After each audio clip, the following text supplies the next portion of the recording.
Hey everyone, Kuro the Artist here, and welcome back to another Ben 10 breakdown. The UA era is known for having a mixed bag of episodes. We alternate from stories about sacrifice and Stockholm Syndrome to stories about Dr. Animo's chicken farm and cloning yourself to lie to your girlfriend. The showrunner, Dwayne McDuffie, was always adamant about using any and all of his platforms to tell stories that reflect our world and commentate on society and morality. After the network told him to dial back the seriousness of the show a few seasons back, I would have never guessed we'd get an episode like this one. The entire episode is an allegory for the Guantanamo Bay detention camp, a prison off the coast of Cuba that was created after the September 11 attacks to allegedly hold prisoners who have potential to be a threat to our country. The problem with this prison is that all of its inmates are held indefinitely without trial, which muddles the legitimacy of each inmate's reasonings for being there in the first place. They kinda just decide, hey, you look pretty bad. Get in here. This was considered a major breach of human rights and a violation of the United States Constitution. And this is still happening to this day. In fact, part of President Biden's whole shtick was his proclamation to shut down Guantanamo Bay, but instead has done nothing and in fact authorized several $1 million of expansions in early 2022. So it's probably not going anywhere anytime soon. Understandably, this infuriated Dwayne, prompting him to develop this episode, where Area 51 acts as a stand-in for the Guantanamo prison, where aliens are kept there illegally and without fair trial to rot in a cell for the rest of their lives. None of these aliens are proven to be an actual threat. In fact, some of them were heroes, like our titular prisoner of this episode, who was wrongfully jailed and after spending decades trapped in prison, learned his homeworld was fallen to a dictator, and his wife and children are no longer alive. This leads the prisoner to go on a rampage, at first to get revenge on the government who wrongfully imprisoned him, but he eventually loses all hope and begs for his own death. A pretty heavy-handed episode for a series that shares the same continuity as gold-pooping spring break Furbies, am I right? I think this episode is brilliant because not only does it infuse the themes about prison and justice flawlessly into the story, but it's also just a damn good episode of Ben 10. It still carries the expected Ben 10 style of humor, subtly moves the Dagon arc forward, has a great variety of action scenes, all resulting in Ben unlocking a new alien. But if you're interested in hearing more about Dwayne's storytelling methods, you should check out my collab with the Watchtower Database,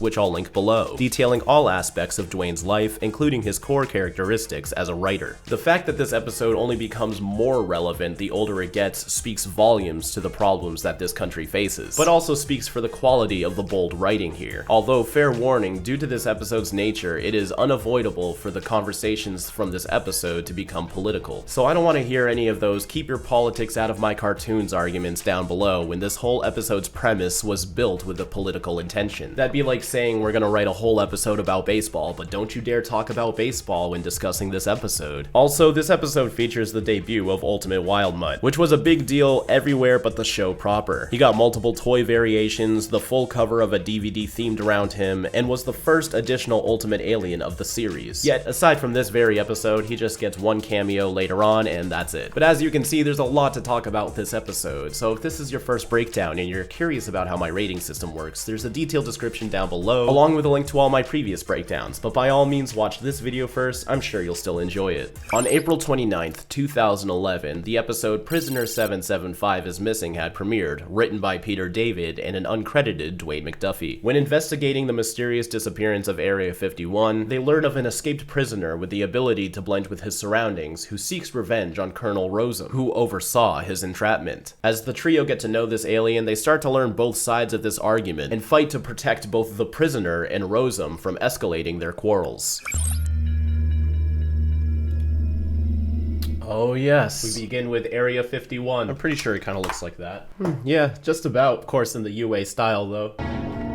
We see old George again. Last seen 3 episodes ago, escaping the hospital and then inspecting the cracked Dagon seal. Here he is approaching Area 51. Incoming. I'm on it. Are those both colliding? Oh my god, they are. Because I knew one of them was, but they both sounded like it to me. Incoming. I'm on it. Grandpa Mac's on duty. This is a restricted area, sir. Need some help? This is George's second appearance and he still hasn't spoken a word yet. I wonder if it's to enhance the mystery or they just haven't cast anyone.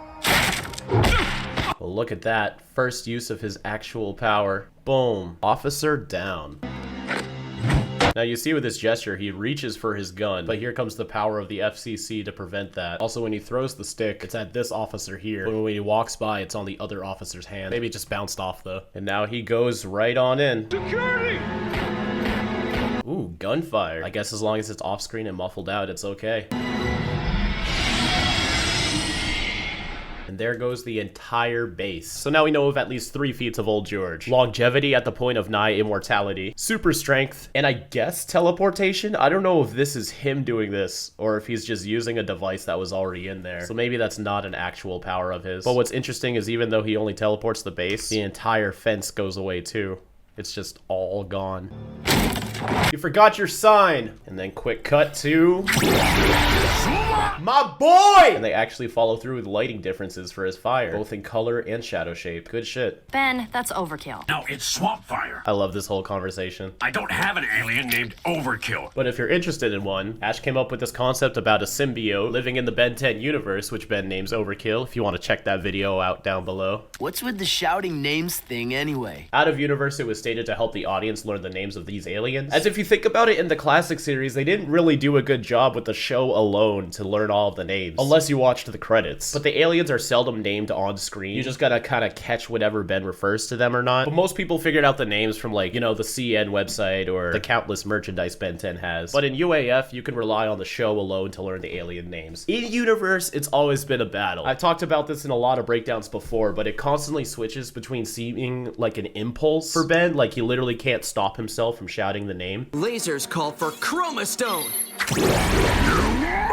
Humongousaur! Chromastone! Swamp fire was not who I was going for. And sometimes he even shouts the wrong alien's name. Jet rays faster than anybody. Jet ray! Aw, man.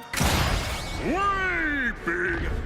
Oh, man. But other times it seems like it's a choice, because there's times when Ben's transformed and didn't shout a name.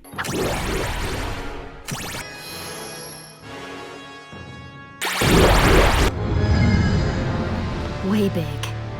And here Ben explains why. It strikes fear into my enemies. And you know what? I buy that a little bit, though. If I hear someone shout Humongousaur and then see this giant dinosaur man running at me, I'm gonna freak the fuck out. You go right on believing that, bud. Area 51 is gone? Oh, look how far and deep you can see into there. Yeah, it's just straight up gone. We got the plumbers, the police, and the fire department checking it out. Nothing left but a gigantic crater. It's Cooper again. I think this is his first and only casual appearance. Because Cooper, he's kind of a big deal. At least with the record of his appearances so far. Like, he's always directly had to do with the plot. But here you get to see him in his everyday job, just being a plumber. It doesn't matter that he's a superpowered technopath right now, and I kind of like that. I always wish that some of the side plumbers were the actual plumbers kids that we've met along the way. And this scene's a perfect example of that. The first step should be for the Air Force to... But whatever they learned, we'll never find out from them. So even though the plumbers and the government work together, they still keep their own secrets, which makes sense. And right here we got Colonel Rosem, who we've seen a handful of times already. Nobody knows technology like I do. Arguably Kevin. And also random thing, it's strange to see him using a regular cell phone when you'd think he'd be using his plumber badge. But maybe he wants this call off the record. We'll be right there.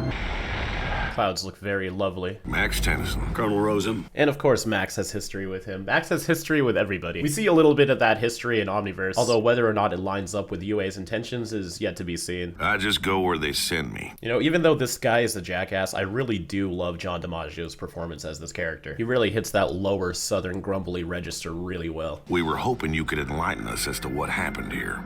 It's like butter. Aw, shit, Cooper. Cooper. Sorry, sir. It reminds me of that scene from Ant-Man. Hey, Scott, you think you can stop daydreaming about my daughter long enough to get in my lap? Yes, sir. Thank you.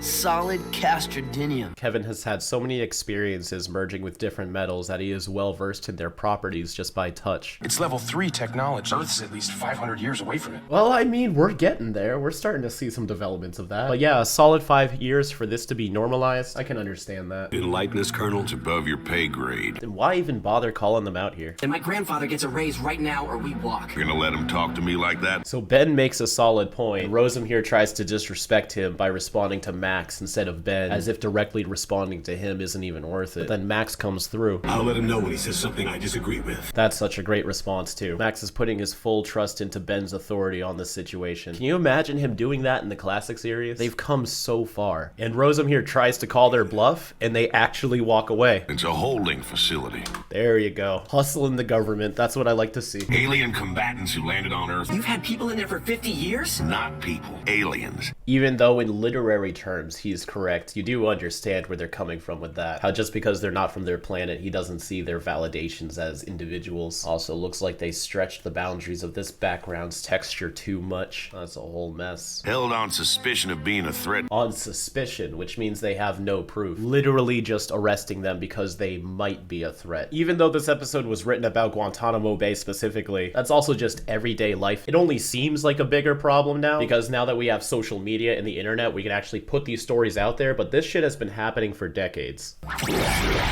Big Chill. So as he's becoming intangible in motion, they probably had to animate Big Chill with his regular texture doing this action, and then in his transparent texture, and then fade the two animations together. Also goes to show that if Area 51 actually came across some necrophrygians, they'd be fucked. When he shouted his name just then, did it strike fear into you? Kevin's just ragging on Ben here. Ben's not even around to hear this, but Kevin's not over it. This holding facility of yours is the provisionary signatory of the Kelly-Casey Accords. Kelly-Casey Accords were first brought up in Vengeance of Vilgax. By the rules of the Galactic Code as ratified by the Casey-Kelly Accords. Of course named after Joe Kelly and Joe Casey. Talk to me about rights with all the alien terrorists you fought. True, but not all aliens are terrorists. You know the dangers they present. You should be thanking me. See, the thing about Rosem is between scenarios like Vilgax, the Hybrid, the Scare, of course there's some validity there, but you can't just go start locking up anybody who's an alien just because there's some bad eggs out there. And likewise, just because this jackass exists, I'm sure not everybody in the government is doing anything with ill and aggressive intentions. That's why it's such a complicated argument, because even though the law exists to try to keep morals out of it, the core principles are built on morals. It's unavoidable. Being stuck in a hole forever with no due process is a very real thing. Like, honestly, I love that this episode exists, because when you add the alien element to it, it allows you to get invested into the story without being turned away by the realistic politics. And if you can understand Grandpa Max's points here and then apply it to the real world, that pretty much makes all of these issues clear as day. Grandpa Max.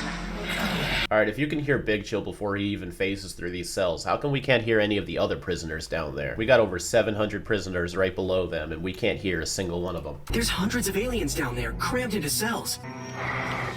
Oh, and looky-loo. Here we have prisoner 775, who is using that wobbly texture inside of him when he's transparent. They used to do that for Big Chill, but they kind of gave up on it. See, even Big Chill right here doesn't have it. I guess they only care about playing into the effects when the character is new, to try to wow you for a bit. But once you're used to them, it doesn't matter. But honestly, I feel like the biggest mistake of this episode is not even giving this guy a name. Like, this whole episode is about him and his injustice, and the tolls it took on him for his mistreatment. And they don't even bother to name this guy. Like, what does the script say? Just prisoner 775? It's not that hard. I feel like I've said this before, but I really don't understand how people can go through the entire process of writing a whole episode with characters, some of them even being very important, and they never even name them. You know what? Just to honor the good old D. Bradley Baker, I'm gonna start calling him Bradley. The security system was down, but I rebooted it. Wow, the whole system was down, but only one managed to escape. That could have called for a riot.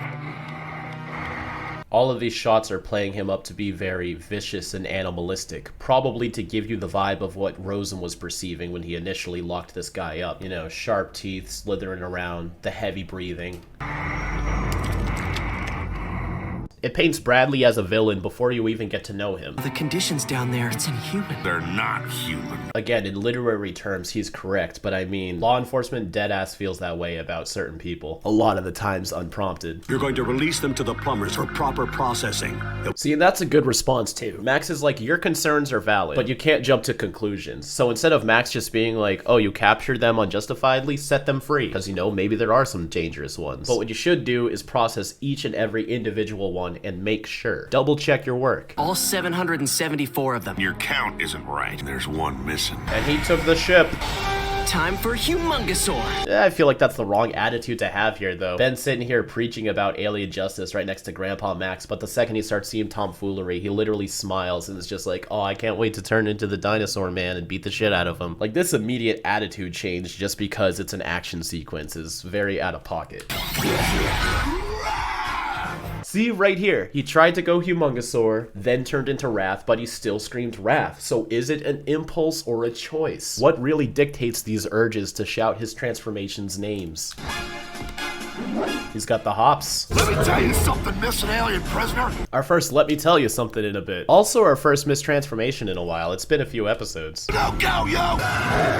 Lot of grip strength to be hanging on there. Wrath's got tons more. In fact, I should give you some of mine, so it'll be a fair fight. This scene is one of Wrath's best scenes in the whole series. For fair use, I can't even keep all of his jokes, so, you know, just go watch this full episode for the full Wrath experience. But just let it be known that watching this breakdown will not do it justice. Y'all should really be watching these episodes as well. These breakdowns are not a replacement for actually watching the show. Give up, gravity. You can't beat. It's a very Looney Tunes feeling scene. Also, that smoke cloud is gigantic when you compare his size to how far away he is. And Wrath easily survives it. Wrath's durability is insane. Let me tell you something, stupid rat-sized hole guy. Do you think Ben ever transforms back and, like, reflects on his actions as Wrath? Like, I can't imagine coming to the conclusion that I'm just gonna start kicking a hole's ass. Like, this is funny, but it makes no sense. But we get away with it because it's Wrath. But picture Ben literally doing this. Crashes right at the edge of a dock. What a coincidence. This guy could be totally innocent of everything. He stole a ship. He's no innocent. Of stealing the ship specifically, no. But sometimes when you're put into scenarios and faced with impossible choices, you know, it's not like this guy just woke up one day and was like, you know what? I'm gonna steal a plumber's ship. Man was jailed for 50 years unjustifiedly and is just trying to get away. I think you can excuse the ship stealing. You really want to stack your rap sheet against his, Kevin? Also very valid. Kevin of all people should know this. A beeping noise. It's the self-destruct plumber override. Guess the override didn't work. Get back! The receiver that indicates the plumber override is probably destroyed when Wrath punched a hole in the ship. A town by the docks. Don't see that a lot in Ben 10. Humongosaur can handle this. Second time Ben's trying to go Humongo. Oh, this time he's just not paying attention. But it still counts as a mistransformation because Ben intended it to be Humongosaur. I've seen a bit of discourse in the comments about that, so I'll just make that clear. Even if the hologram itself is correct to the transformation, the mistransformation is based on Ben's intentions. Echo, echo. Although I do wonder in the storyboards what hologram they draw here. Not Echo Echo's best duplication animation, but at least there's a variety of running animations for the perspective. Throwing it a safe distance. These Echo Echoes are one I'm surprised they didn't duplicate. They're facing the same direction and doing the same thing, but you can tell they're two different drawings with how some of the shapes are.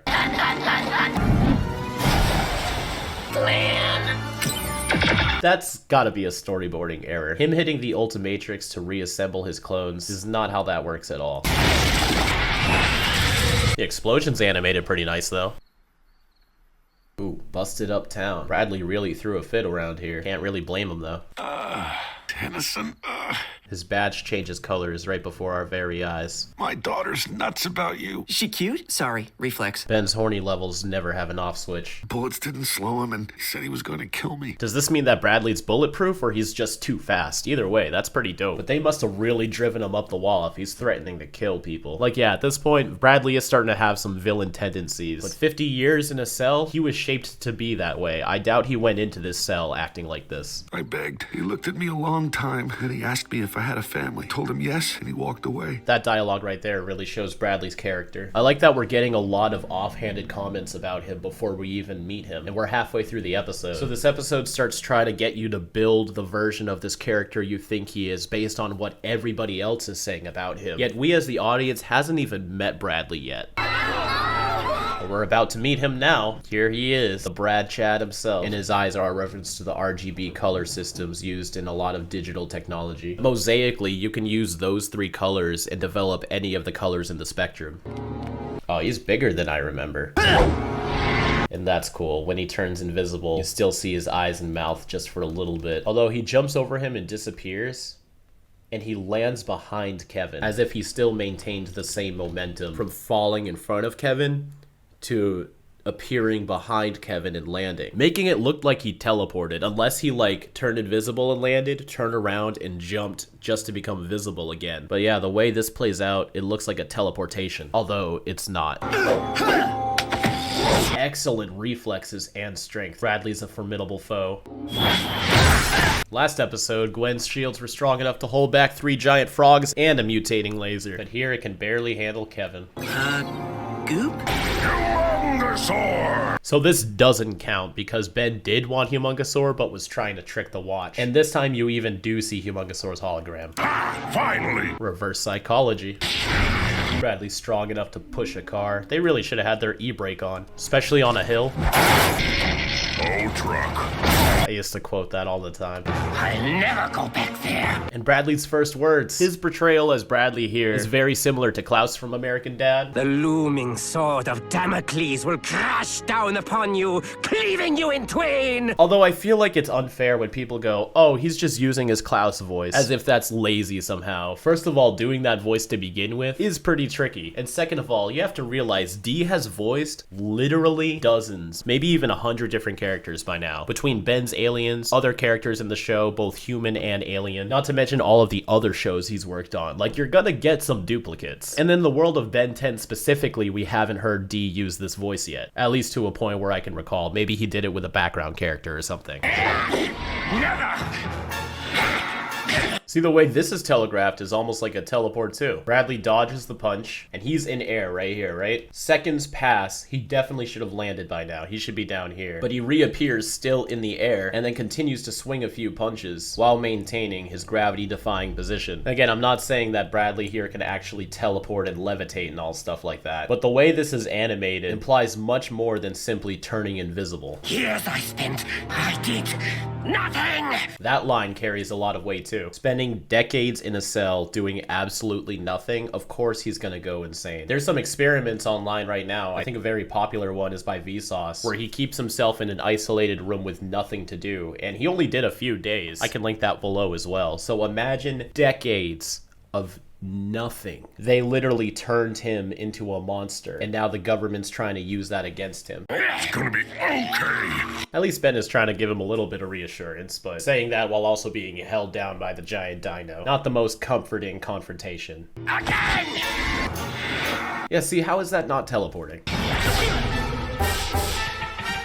I love this animation of him scampering around though, like a little lizard. It's so cute. Although if he's strong enough to shove a truck down the street, he should be strong enough to break this shield. Hold up, what did you mean about nothing being okay? Ben's trying to understand him. Good. This is what you should be doing. On my home world, I fought against an oppressive dictator. So Bradley here was a hero, just like the trio. Who exiled me to this backwater world. I explained this to your Air Force 100 times. So not only was them capturing him unjustified, but he even tried to explain himself and they didn't want to listen. Again, shit like this happens every single day. It's wild. While I rotted in your prison, my mate, my children, all gone. That's absolutely terrible. All he wanted to do was something good. Then he gets jailed and loses his family. God, this is so fucked up. But at the same time, I'm really glad that Ben 10's having an episode like this. There is nothing left to live for. Now Bradley's been pushed to the point where he's having suicidal thoughts. There's really a lot of weight to this story and character, and it's not even just implications. Like, they're straight up telling you these things. For a show back in the day like this, especially Ben 10, that's pretty direct. I honestly can't think of many family-friendly shows that deal with things like suicide this directly. There's always something to live for. Kevin's not in his metal form anymore. You could even the score. You could seek justice. Oh, y'all don't know what you're saying right now. Yes, those who wronged me should die. I highly doubt the version of Bradley that went in all those years ago would come to this conclusion. He's been pushed too far. He will feel the pain I have felt. Kevin's back in his metal form again. I don't know where he went. Crafty Bradley. All he did was turn invisible and Gwen dropped her guard. I like that you see both layers of her shield, since it is a dome. He's taking down the whole building. This man's strength is incredible. You could even the score. I didn't hear anybody disagreeing. Very true. Also, Ben fed into it as well. You could even the score. Absolutely. You could seek justice. So this face is not justified. Prisoner number 775 isn't running anymore. He's hunting. Dun dun dun. He's going after Colonel Rosum? Wait, they're still here around this ditch? How much time has passed? Probably only an hour or two, I guess. But it looks like everybody else left but Max and Cooper. Flew back to Patrick Air Force Base in Florida. Is that real? Oh, now it's the Space Force base. Welcome to the future. We're on our way to a level 3 planet. I've got to assume that's where the prisoner's headed to. See, just give him a name. Oh snap, Crafty Bradley. He just waited around to latch onto it. Also, I don't think the CG model was supposed to be shown this close up. Look at the texturing on the sides of it. This episode has some great visuals so far, but it also has some very obvious texturing problems. Here's the base. Does it really look like that? It's hard to tell. It could have been remodeled after becoming a Space Force base. Maybe it used to look like that. Yeah, not many great pictures of it online. Hard to tell. We've seen this plane land 2 different styles now. This way is like a regular airplane where it pulls out the wheels and then rolls to a complete stop. Earlier we see it come to a halt in midair and then lower itself vertically down. Grandpa radioed Rosem. His plane will be here in 45 minutes.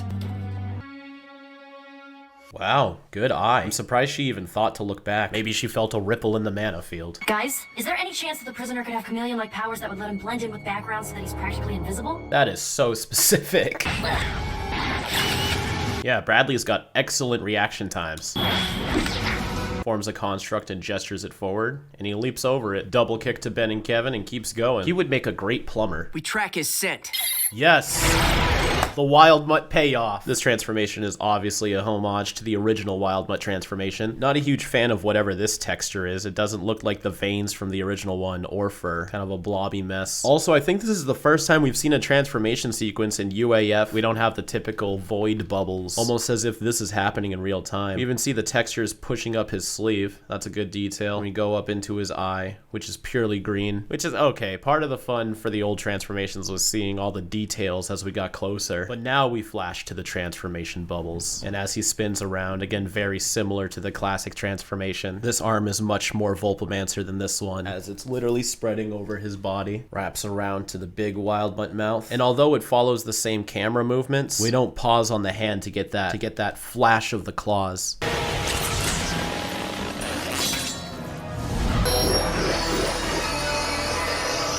He just spins around continuously, but it still looks pretty good. You know, Wild Mutt really does look great in the UAF style. It's literally just the lips, at least in this frame. Sometimes he does look a little bit funky. Wild Mutt!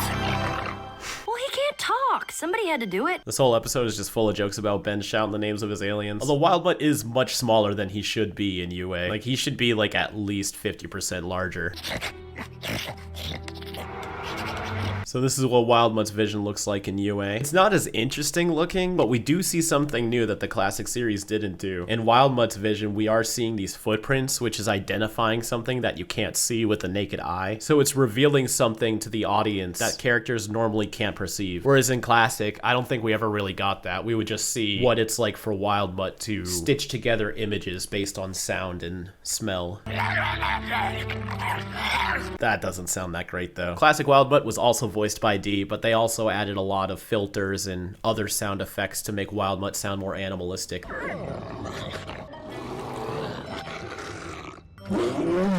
This is just D's raw audio, unedited. At least for Wild Mutt, that doesn't sound that great. Now, it must have been a long time, because as Gwen said, Grandpa radioed Rosem. His plane will be here in 45 minutes. So this means Rosem landed, got in his car, and went home already. So it's at least been like an hour, maybe even an hour and a half, depending on how far he lives from the Air Force. So Bradley's been hunting for a bit, which means at the same time, Ben's been Wild Mutt for at least an hour. Oh, actually, Rosem isn't home yet, my bad. Although he does show up in this scene later, so, you know, I'm not that far off. Maybe it's been like a half hour? Even so, a significant amount of time has passed. He's to your right! The fist becomes visible a little bit just for a second to punch him and disappears. Almost like he's intangible and needs to become tangible to make contact and then fade away. Unless this is purely for the audience and the characters don't even see this fist. He's to your left! Like that too. Why become visible for this? He's not to your left! No, behind you! At this point, it'd be easier for Gwen to try to fight him. Identifying his position and then calling it out to Kevin is extra steps, causing them to lose this battle. Boom, see, now Rosem's home, so it's been like an hour. Man, what a sight to see. That's a neat ability. Your family. They have nothing to do with this. Neither did mine. He seems so evil and malicious until you realize he's only doing this because it was done to him. That doesn't justify it, that doesn't make it right, but it makes it understandable. And we get a brand new ultimate. I honestly don't remember if this was advertised or I saw this coming at the time. But I remember it being a very interesting choice to give Wild Mutt of all aliens a new ultimate form. It's also the first ultimate form that we've gotten in the series that wasn't part of the initial 6. Ultimate Wild Mutt. And he talks. Now, I'm not a huge fan of Ultimate Wild Mutt's design. I don't dislike it on the same levels that Ash does. If any of y'all have seen the Ultimates Overhauled series we do on the Drawing Matrix, I'll link that below. The series where Ash is making his way through designing and also redesigning an ultimate transformation for every single one of Ben's aliens. He goes into pretty good detail on why this Ultimate Wild Mutt really isn't that great. And he even comes up with a better one, which I very much like. But in the show, I mean, it's on the same level as like Ultimate Cannonbolt and Ultimate Big Chill, where it really is just kind of the same thing, and the extra powers don't really make a difference to how Ben uses Wild Mutt. The only real difference is that he talks now, but it's not like he operates differently. I was gonna do that for you. You can clean up what's left of him. His jaw shape is pretty interesting, although certain vowels look a bit funky with his jaw shape, but you know, overall, I like that it's a little bit different. Sounded like a lion roar thrown in there. Yeah, see, Ben could be doing this with regular Wild Mutt. Maybe it's a strength thing. Like Ultimate Wild Mutt is just stronger. Finish me! Let me join my family! That's a pretty deep line. Also implying that Millennial Sapiens believe in an afterlife. One of the rare instances we see aliens also having their own religions. But Bradley's not even fighting back anymore. He's just begging to die. He's really been pushed to his limits. He doesn't even want revenge anymore. He just wants all of this to stop hurting. Do it! Please do it! I've got nothing. Bradley's here begging for his death because of all the torture and hardships he's perceived, and Rosam's really gonna come out of this and try to act like he's still a criminal. Again, I'm not justifying his actions. He did go around terrorizing some citizens, breaking a lot of shit, and tried to kill Rosam's family. But do you really think he would have done that if he didn't go through what he did simply because the government didn't want to treat him fairly? That is disgusting and horrific. Some threat, huh? Exactly. And he still ends up in shackles. But Ben's got a new alien form now. Merlini Sapiens, unlocked and available on playlist 5. This is the first time we've ever heard the playlists having numbers, and this one's number 5. Let's figure that out real quick. OG10 is playlist 1, given. Additional OG10 is playlist 2. What actually makes up the whole 10 can be debated. Some people throw Eon in there, some people throw Artiguana in there, some people throw Feedback in there. Shuffle it any way you want, but as a vague statement, the additional 10 is playlist number 2. Playlist number 3 is Alien Force 10. Playlist number 4...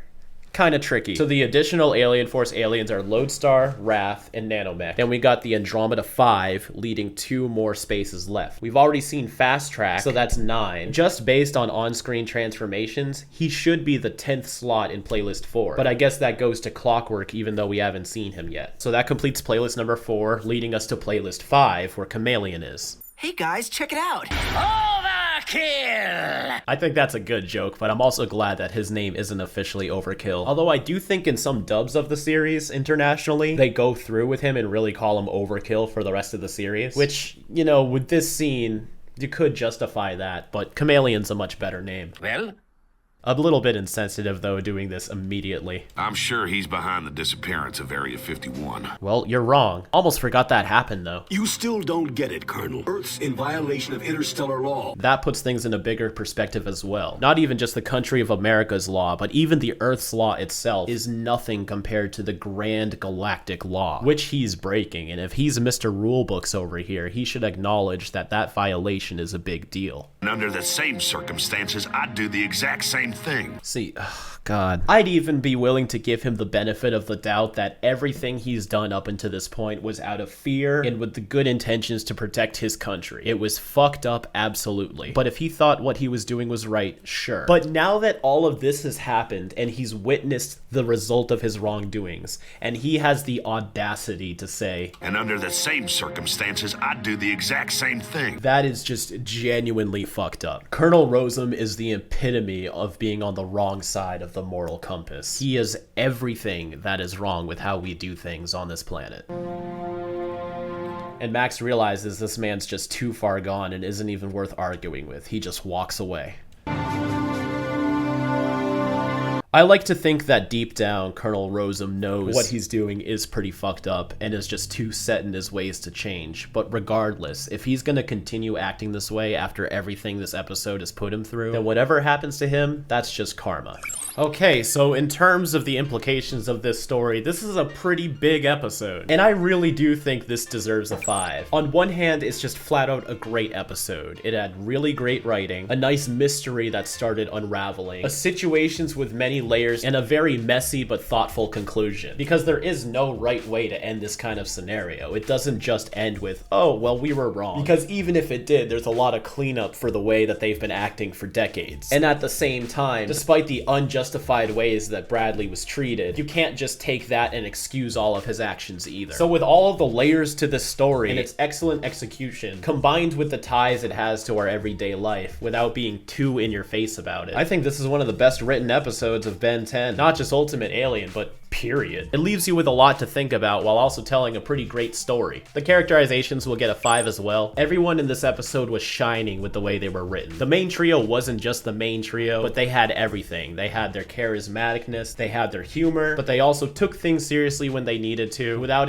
anything seeming forced. Grandpa Max offered a more direct and traditional perspective to the scenario, and as much as I disagree with Rosem, he is a very necessary and well-written character for this episode. I think this is Rosem's best episode because the role that he plays in this story and the views that he has really helps shape and move the plot forward. Bradley, of course, being a victim of all of this, while seeing how his scenario can turn him into a straight-up villain, was also done with great writing. And including Cooper as a casual character, I think that was a great move. Visuals, I'm only gonna give it a 3 though. It's mostly standard UA, and even though we do get the introduction to Ultimate Wildmutt, his design is really not satisfying, and it seems a bit late and random to start adding on additional Ultimate Aliens. Because at this point in the show, it seemed like we're definitely not going to get any more. It was weird that only 6 aliens had ultimate forms to begin with, but now we're so used to that once we start adding on more Ultimate Aliens, it reopens the possibility of, oh, well, who else can have an Ultimate Alien? But that doesn't really go anywhere either, aside from way big in the finale. So it's kind of just a tease of a potential that will not be fulfilled, combined with a pretty lame design. Everything else, though, again, standard UA, some great animation, some poor animation, and very similar looking backgrounds no matter what location they're in. As for importance, I am gonna give it a 3 though. 1, because it does tie a little bit into the Dagon arc. We do see George taking Area 51, and even though that doesn't really go anywhere, there's really not a lot of pieces that connect to the Dagon arc, so you take what you can get. So that's 1 point. Also, because of its legacy in the fandom, this episode does get talked about a lot, both for its political attributes and also just because it's a pretty great episode. And also, again, because we get Ultimate Wildmutt. Love him or hate him, adding on a new Ultimate Alien this late in the game is a pretty valid reason for giving this episode a watch, just to make sure you're getting the full Ultimate Alien experience. And as for entertaining, I'm gonna give it a 4. This episode is as great as it could be, but it's a little out of the realm of typical Ben 10. I do wish we had more episodes like this, but it's not up everybody's alley. And while there is a lot of rewatchable potential for this episode, it's not up there with the greats. So that leaves this episode off at a 20 out of 25. A wonderful score that's much needed to start giving Ultimate Alien some life again. So let's move on to the final thoughts.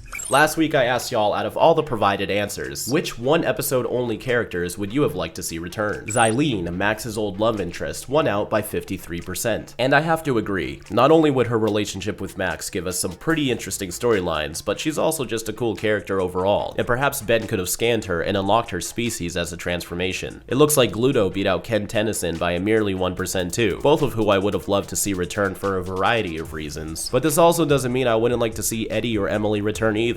Honestly, if I could bring all 5 back, I would. You should also check the comments of this poll because there's a lot of great discussions for all 5 of these characters and why they should return. Another great reason why participating in these polls only enhances the breakdowns. For this week, I want to ask y'all if you think Ben 10 should have had more episodes that tackle social, moral, and political episodes in a straightforward fashion. For this poll, I'm limiting the options to a strict yes or no, as for something like this, people would probably flock to the gray area, so I want to see what y'all would really decide. And if you vote yes, comment down below your pitch for an episode tackling another serious issue, and my top 3 favorites will get a shout out in the next breakdown. Let me know what you think in the community tab when this video goes live. I hope you all have a fantastic rest of your weekend, and as always, keep it fizzy.